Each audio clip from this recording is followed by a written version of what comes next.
नमस्कार. आज आपण बंद गळ्याच्या कटोरी ब्लाउजचं कटिंग शिकणार आहोत. बऱ्याच वेळेस काय होतं, बंद गळ्याचं आपण ब्लाउज शिवतो पण पाहिजे तसा पुढचा गळा घेतला जात नाही किंवा शोल्डर मध्ये ब्लाउज ओढला खेचल्यासारखा होतो. तसा होऊ नये त्यामुळे कटिंग मध्ये काय बदल करायचा आणि कशा पद्धतीने कटिंग केलं गेलं पाहिजे हे आज शिकणार आहोत. आज आपण थोडं मोठ्या मापाचं हे कटिंग करणार आहोत. 44 छातीच्या मापाचं हे कटिंग शिकणार आहोत. त्यासाठी इथे मी हा घडीचा पेपर घेतलेला आहे. यात आपल्याला मागचा भाग पुढचा भाग दोन्ही भाग सोबत काढायचे आहे. सुरुवातीला पॅटर्न काढताना इकडनं 1.5 इंच अंतर आधी सोडून द्यायचं आहे. आता जर तुमचं छातीचा गोलवा जास्त मोठा असेल तर तुम्ही हे 1.5 इंच ऐवजी हे अंतर 2 इंच सोडायचं आहे. छातीच्या आकारानुसार आपल्याला हे अंतर सोडायचं आहे. कप साईज नुसार, कप साईज जास्त तर अंतर 2 इंच घ्या. नॉर्मल मीडियम असेल तर तुम्ही हे अंतर 1.5 इंच सोडायचं आहे. त्यानंतर इथे आपल्याला घ्यायचं उंची. आता ब्लाउजची उंची आहे 16 इंच. 16 अधिक 1 इंच शिलाई मार्जिन ऍड केलं 17 इंच. हे जास्त उंचीचं ब्लाउज आहे आणि हे बंद गळ्याचं आहे त्यामुळे सगळी मापं आपल्याला बोट नेक चार्ट नुसार घ्यायची आहे. आपण शोल्डर घेणार आहोत 7.5 इंच. हे शोल्डरला मार्किंग केलं 7.5 इंचचं आणि मुंढा पण घ्यायचा आपल्याला 7.5 इंचचा. जेवढा छोटा गळा तेवढं शोल्डर मुंढ्याची मापं मोठी असतात आणि मुंढा घेतला इथे 7.5 इंचचा. बांधा जास्त रुंद असेल तर तुम्ही हे अंतर 7.5 शोल्डर इंच घेतलं तरी चालेल. बांधा जास्त रुंद असेल तर शोल्डरच्या मापात 0.5 इंचाने बदल करा. बाकी तुम्ही 7.5 असंच हे माप टाकायचं आहे. आता हे 44 छातीचं आहे त्यामुळे छातीचा चौथा भाग आला 11 इंच. हे इथे 11 इंचचं मार्किंग केलं आणि इथून पुढे आपल्याला शिलाई मार्जिन घ्यायचं आहे 2 इंच. आता माझ्या इथे कपडा इथे पेपर कमी शिल्लक आहे त्यामुळे इथे माझं शिलाई मार्जिन आलं 1.5 इंच. तुमचा कपडा कमी शिल्लक असेल तर तुम्ही 1.5 इंच शिलाई मार्जिन घेतलं तरी चालेल. 1.5 ते 2 इंच शिलाई मार्जिन आपल्याला तिथे ऍड करायचं आहे. कमर घेराचं अंतर घेण्याची गरज नाहीये.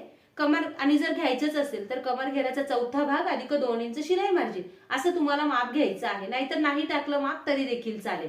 त्यानंतर मुंढ्याचे आकार देण्यासाठी बाहेरच्या बाजूला इकडे 0.5 इंचावर मार्किंग केलं, आतल्या बाजूला 0.5 इंचावर मार्किंग केलं. आता हे जे मार्किंग आहे ते आपल्याला वरती शोल्डर पर्यंत जोडून घ्यायचं आहे. म्हणजे मुंढ्याचे आकार वरतीपर्यंत हात नेण्याची गरज नाही. इथेच आपला मुंड्याचा आकार अगदी छान दिला जातो. मग ह्या आतल्या रेषेपासून बाहेरच्या बाजूला 1 इंचावर मार्किंग करायचं आणि हा मागच्या मुंड्याचा आकार द्यायचा. त्यानंतर ह्या आतल्या रेषेपासून 1 इंचावर मार्किंग करायचं आणि हा पुढच्या मुंड्याचा आकार द्यायचा. हे झाले दोन्ही मुंड्यांचे आकार. त्यानंतर आपण गळाखोली घ्यायची. गळाखोली घेणार आहोत आपण 4 इंच. आता ज्या ताईंना ही शोल्डरची पट्टी छोटी हवी आहे तर तुम्ही हे 4.25 इंचाचं घेतलं अंतर तरी देखील चालणार आहे. आता या ब्लाउज मध्ये पुढचा गळा तुम्ही 6-6.5 इंचापर्यंतच ठेवा. काय होतं, जर जास्त मोठा गळा घेतला तर इथला आकार व्यवस्थित बसत नाही.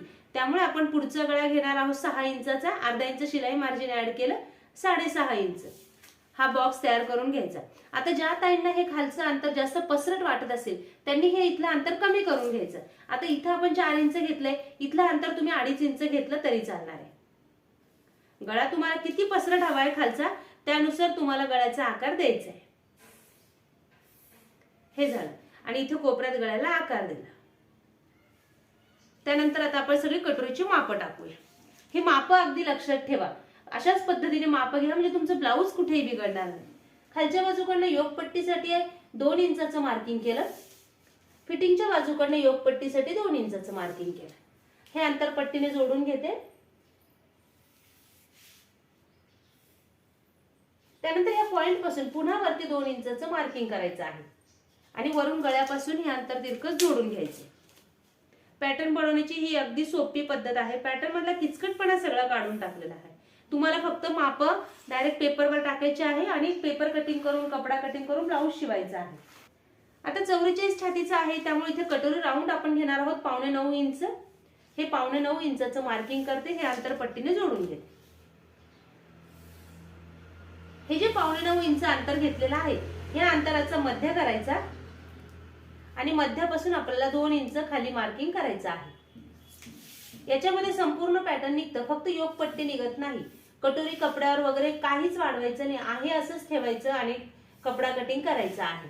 फक्त कटोरीचं कटिंग करताना तुम्हाला क्रॉस कपड्यामध्ये करायचं आहे. ह्या पॉइंट पासून इथे आतल्या बाजूला आपल्याला 1.5 इंचाचं मार्किंग करायचं आहे आणि हा कटोरीचा आकार द्यायचा. कटोरीचा आकार देताना साइड पीस कडनं हात जाऊ दे, वरती गळ्याकडे जोडून घ्यायचा आहे.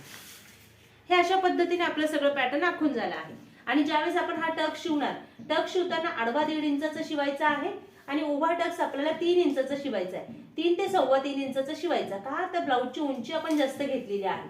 ब्लाऊजच्या उंचीनुसार आपल्याला ह्या टक्सची उंची बदलायची असते.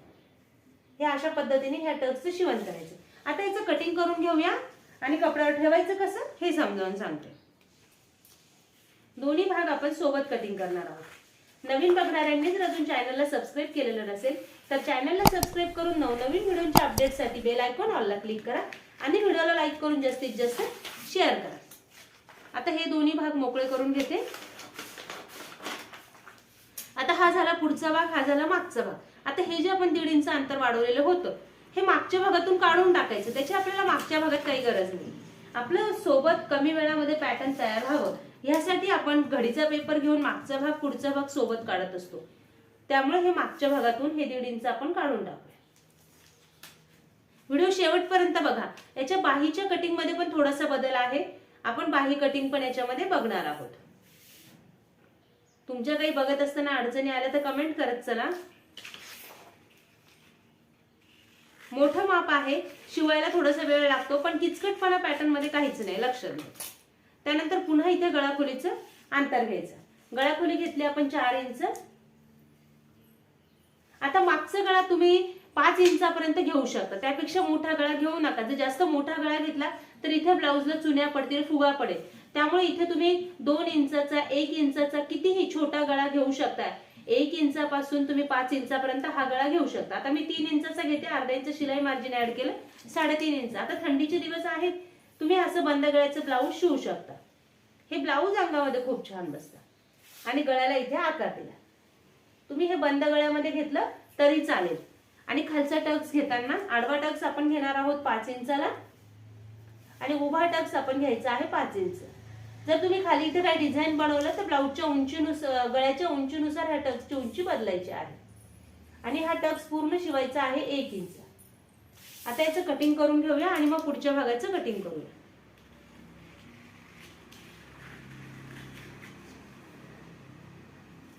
हा झाला मागचा भाग तयार.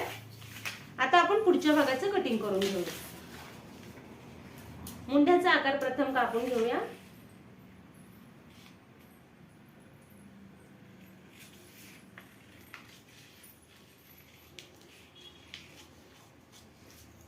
त्यानंतर गळ्याचा आकार कापूया.